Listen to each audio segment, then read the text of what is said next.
வரிசை அமைத்திருக்கும். வையத்தை பிடிப்பதற்கும் வெம்பகை முடிப்பதற்கும் வெடித்து வைத்த படைக்கலம் போல் மின்னும் மிளிரும். புலியின் குகையினிலே அழகில்லை, புதுமை அல்ல. கிளியும் மெய்சிலிருப்பும் கீழிறங்கும் தன்மையும் தலைகாட்டா மானத்தின் உறவிடம் மரவன் மாளிகை. இல்லத்து வாயிலே கிண்ணத்தை சோரோடு வெள்ளத்தை சிறிது கலந்து வயிற்றுக்குள் வழியெழுப்ப பொக்கை வாகன திறந்து பிடியெண்ணம் எடுத்து போட்டால் பெருநிறை கிழை ஒருத்தி. ஓடி வந்தான் ஒரு வீரன் ஒரு செய்தி பாட்டி என்றான். ஆடி வந்த சிறுமி போல் பெருமூச்சு வாங்குகின்றாய் ஆண்மகனான் இதம்பி. ஆடி வந்த சிறுமி போல் பெருமூச்சு வாங்குகின்றாய் ஆண்மகனான் இதம்பி. மூச்சுக்கு மூச்சு இடைவேளை ஏற்படட்டும், பின் பேச்சுக்கு துவக்கம் செய்கின்றால் அந்த கிண்டலுக்கு பேர் போன கழித்து தமிழ். வேடிக்கை நேரம் இதுவல்ல பாட்டி, உன் வாடிக்கை கேலியை விட்டுவிடு. மடிந்தான் உன் மகன் களத்தல் என்றான். மனம் முடிந்து நிமிர்ந்தால் தாய் கேள்வி ஒரு முறை. தாயம் ஆடுகையில் காய்களை வெட்டுவதுண்டு, களம் அதுதான்.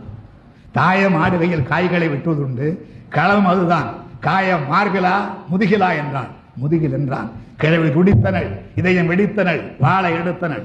முழு குறித்த திக்கை நோக்கி முடுக்கினாள் வேகம். கோழைக்கு பால் கொடுத்தேன், குப்புற வீழ்ந்து கிடக்கும் மோழைக்கு பேர் போர்கிறனா.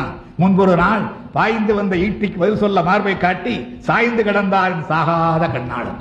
அவருக்கு பிறந்தானா? அடடா மானம் எங்கே? குட்டுச்சுவருக்கும் கீழாக விழுந்துபட்டான்.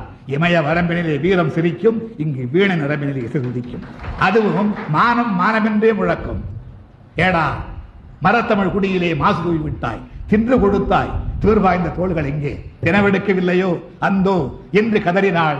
80 நெருங்கிய ஏழைக்கிழவி சென்றங்கு சிறுமுனையில் சிதறி கிடந்த செந்தமிழ் காளைகளை புரட்டி பார்த்தாள். அங்கு நந்தமிழ் நாட்டை காக்க ஓடிட்டு ரத்த வெள்ளம். பிணக்குவியலிலே பெருமூச்சு வாங்க நடந்தாள். மணப்பந்தலிலும் அந்த மகிழ்ச்சி இல்லை. மகன் பிறந்த போது மகிழ்ச்சிக்கு இல்லை உண்டு. அவன் இறந்து கிடந்தான் ஈட்டிக்கு மார்பு காட்டி. அறுத்தெரிய இருந்தேன் அவன் குடித்த மார்பை. அடடா கருத்தெரிய பொய் சொன்ன கைவன் எங்கே? வாள் எங்கே? அவன் நாக்கெங்கே?